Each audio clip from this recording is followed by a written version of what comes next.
Hey there, I'm Eric Hunley, and welcome to the channel. Now, I just released a video on Amber Heard about her little media tour with the Today Show. Of course, her lawyer did a media tour with the Today Show, herself and everybody else. For some reason, Amber does not want to quit this case. The world's ready to move on. She is not. People are interested.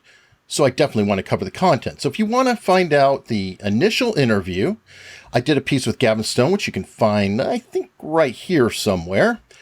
And then last week and the week before, a couple of weeks before, it all is blurring in time. I did some work with Spidey from Behavioral Arts, along with Rob from Law and Lumber. And you can find one of these videos, again, up there somewhere. Hopefully I'm pointing in the right place.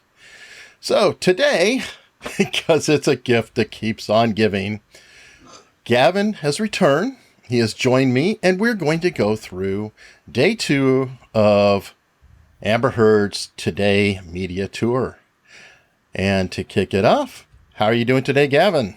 I'm great, thank you. Was it Shakespeare that said, "Methinks the woman doth protesteth too much"? I think this is the case. Protesting or talking, she's doing something, my brother. It's killing me. Oh, yeah, she keeps going. Now, you found some good parts. We're going to look at them and analyze this and just kind of chop it up. And we're not going to be super thorough because obviously this just happened. We're just putting something out there. And honestly, if we were going to cover Amber Heard in full, just this 10-minute interview would take, what, an hour, hour and a half? Easy. There's so much in there. We've just picked one or two little bits out because it's rammed. I mean, honestly, I've called her a pinball machine of micro expressions. I've never seen anybody off the scale. We actually covered somebody else, and that will be coming out soon, who we had to work at. We've gotten so spoiled with Amber Heard that it's like, oh, wait a minute. This person is a little bit harder to read. So that was quite an interesting tale. So let's go and kick it off. We'll play these little parts, go through. Fortunately, the whole interview is 10 minutes. We won't waste anyone's time, and let's go. Has it sunk in? How could it? It's surreal and difficult. In part, yes. This has been... All right, looks like, well, first you have the... You know, Amber, that's what we're saying to you. You're back? You're not done? Don't you have to go pay Johnny some money? What's up, Amber? And then is there a, what was that, a look at disgust, or what's going on? Yeah, so around about 26 seconds is this big intake of breath. As she's talking, there are several kind of nose crinkles and looks of disgust with the whole thing. Definitely a few giveaway signs. And the high blink rate as well. By your testimony and your accusations against Johnny Depp about abuse. Of course, to my dying day, will stand by every word of my testimony. All right, what's going on there? So she's asked if she stands by everything she says, and she's literally going, yes. I mean, if you play that back, I've over-exaggerated it a little bit, but if you play that back, you can see that she's shaking her head while she's answering yes. It's not congruent. She literally is the best person in the world. When you said we've been spoiled, she makes my job easy. Oh, good Lord. Now, folks, just to let you know, we're about 54 seconds into the entire video, and we already are lighting it up. I mean, it's a gift. And remember, a little bit of it was an intro talking about the interview that was coming up. So I don't even know how much time is it Amber Heard. We'll try not to bury us. The other thing is her response is very, very interesting as well. When she was asked about whether she was telling the truth, her response was, "I stand by everything I said in my testimony." Not, yes, I'm telling the truth. Not, no, he's lying. Not, nothing else. Not kind of anything other than I stand by everything I said in my testimony. Okay, that's a bit wishy-washy. Yeah, that is a thing in statement analysis you're watching out for, right? You're looking for the no. You're not looking for never. You're not looking for actually. You're not looking for well. You're looking for No. Yeah, that should be the first thing that somebody should firstly Or yes. come with a direct response. Yeah, a yes or a no to the question before anything else. All right, so let's see what's next. And saw just a courtroom packed full of Captain Jack Sparrow fans who were vocal, energized. Can you put into words how that felt? This was the most humiliating and horrible thing I've ever been through. I have never felt more removed from my own humanity. I felt less than human. So that part there, that was probably the only part where she was, in my opinion, probably being as truthful as she has been this entire, well, in the last probably 12 months. There is a genuine flash of sadness a couple of times as she's speaking, which you can see the emotional there, the response. I don't think she expected the whole thing to play out the way it did, and I think it really has got to her a little bit. So in that instance, I believe that's the only only part that there is a little bit of truth leaking out. Actually, Gavin, we've covered a little bit more on her, and I would say that there is a trend, and she is genuinely more concerned with being embarrassed or being humiliated. She said that on the plane. She said that here. She said that elsewhere.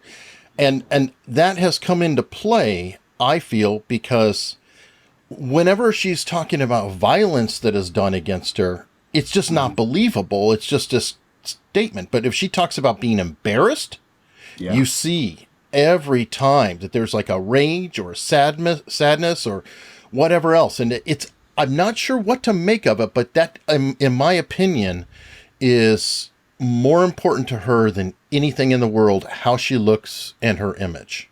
Yeah, we did. We kind of covered it slightly, didn't we, on one of the other videos? And I think there's definitely a psychological issue there in connection with any form of embarrassment or humiliation that she has. That will affect her a hell of a lot more than any physical violence will ever affect her. So. Back to the day of the verdict. Were you feeling confident?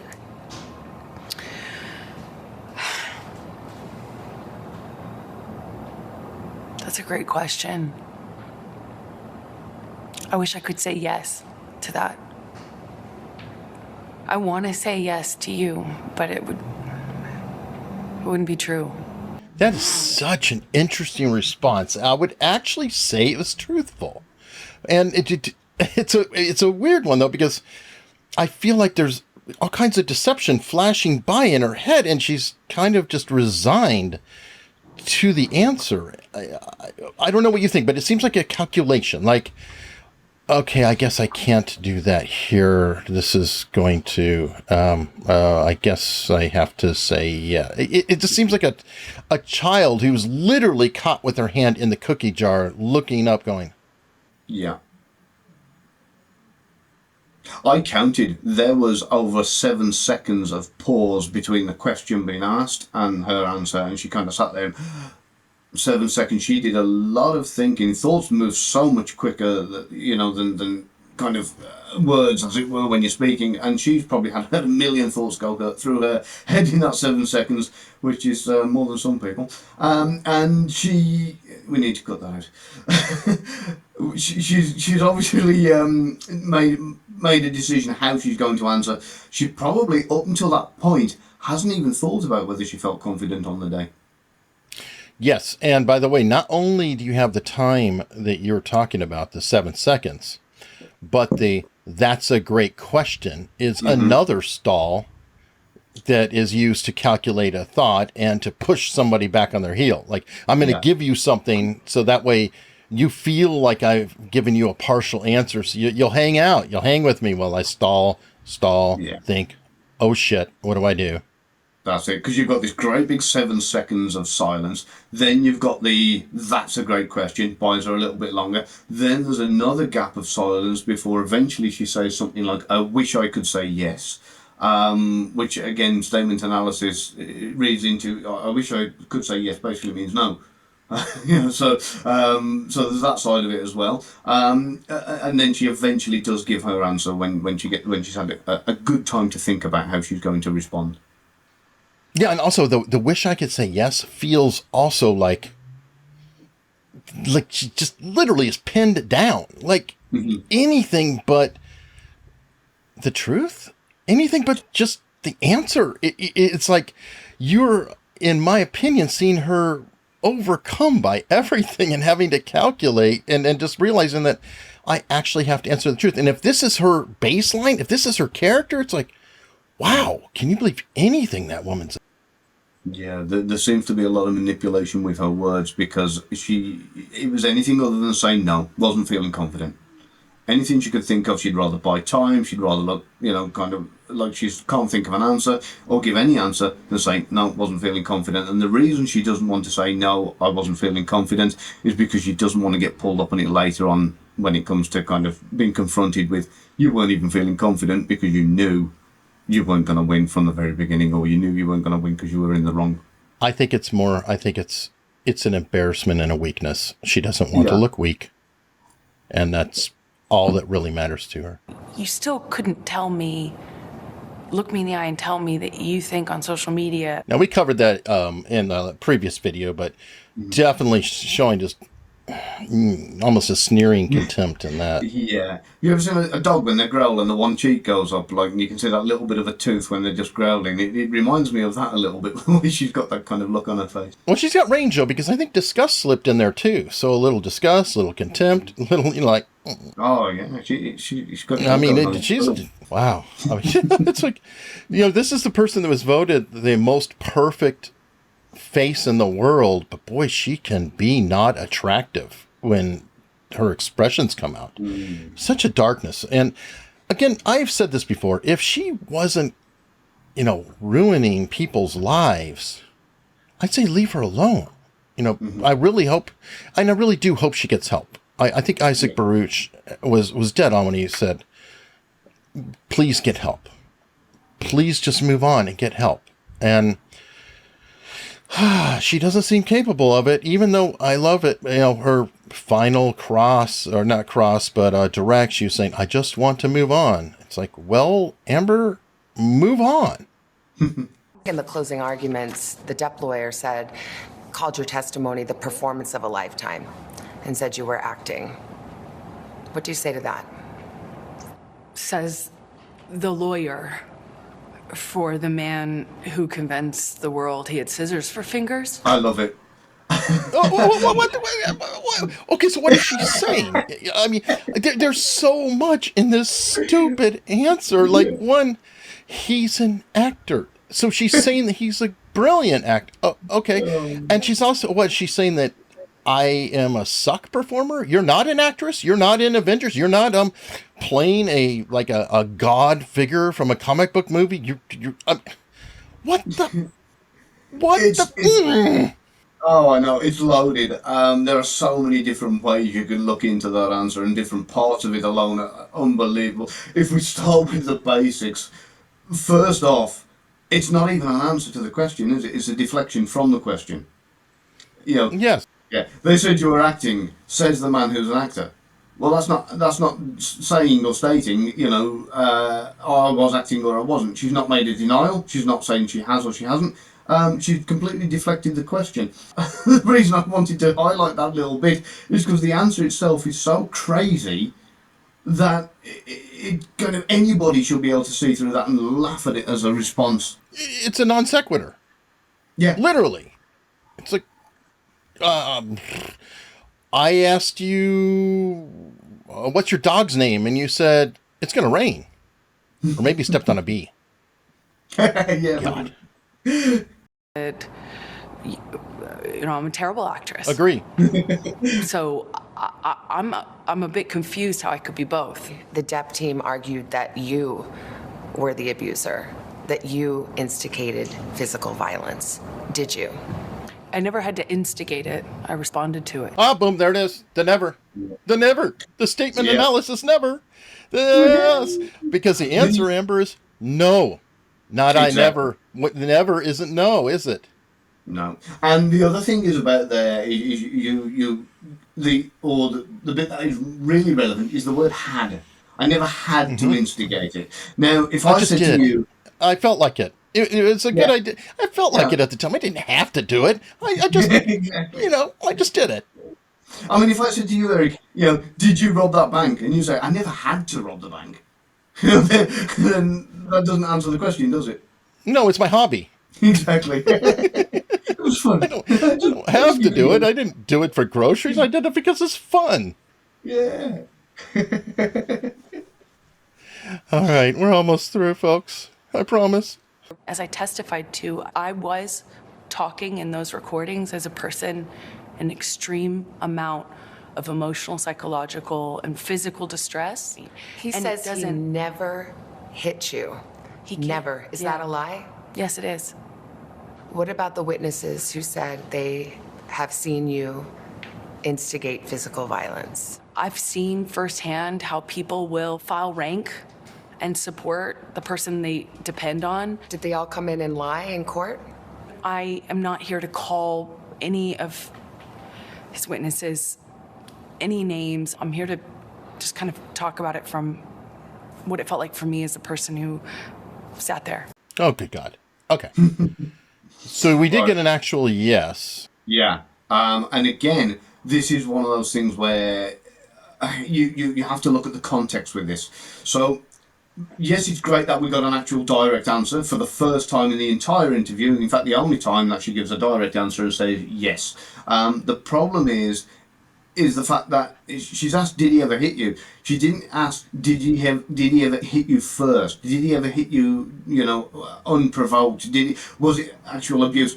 It might be hit in retaliation. It might be hit in the fact that he was defending himself, and she's, he struck her in a, like a blocking movement or something. You know what? It might even be that he rolled over in bed and didn't realize she was there and smacked her in the head. I've done that to my wife. I didn't mean to. I meant to when I did it. But, well, okay. We won't talk about your situation, Gavin. Here, okay. Well, we're trying to keep this safe for people. So Oh, okay. I'll say my wife did it. You got to reverse that and say, you need to say that Helen did it and I probably deserved it.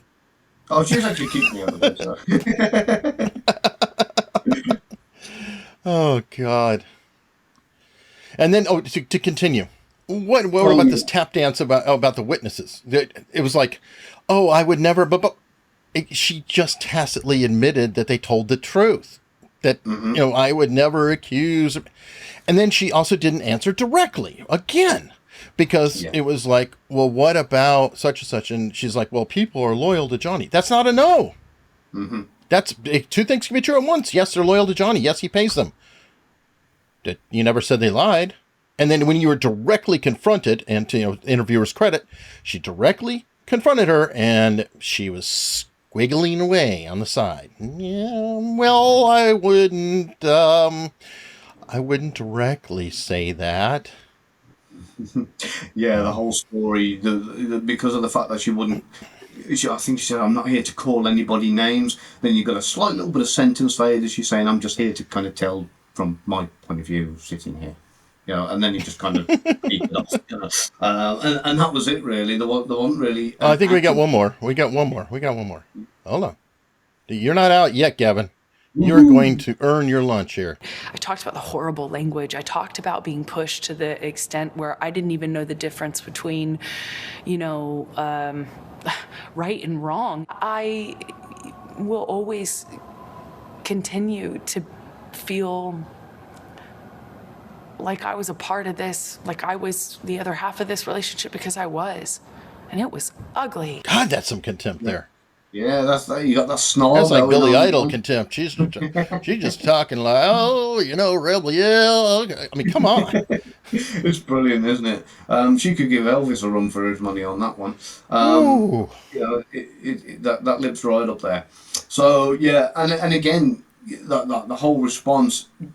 There was no kind of confession or denial. There was no kind of yes, I did hit him, no, or anything else. It was like I didn't even know right from wrong. Well, that's not very specific, is it? Yeah. Did you rob the bank, Eric? Well, I don't know right from wrong. Yeah, no, Gavin, I would never rob the bank. Never. I would never do it. But did you? Gavin, I have been the top bank employee for 20 years. What are you talking about? Exactly. Speaking of which, Gavin, I need a yes or no answer. Are you going to be back for the next one so I don't have to sit this alone? Oh, definitely. I'm more than happy to. Awesome. And folks, it doesn't really matter what Gavin and I think. What do you think? And while you're here, subscribe so you can see the next one. And we have more stuff coming. So thank you so much for your time. And I'll see you in the next video.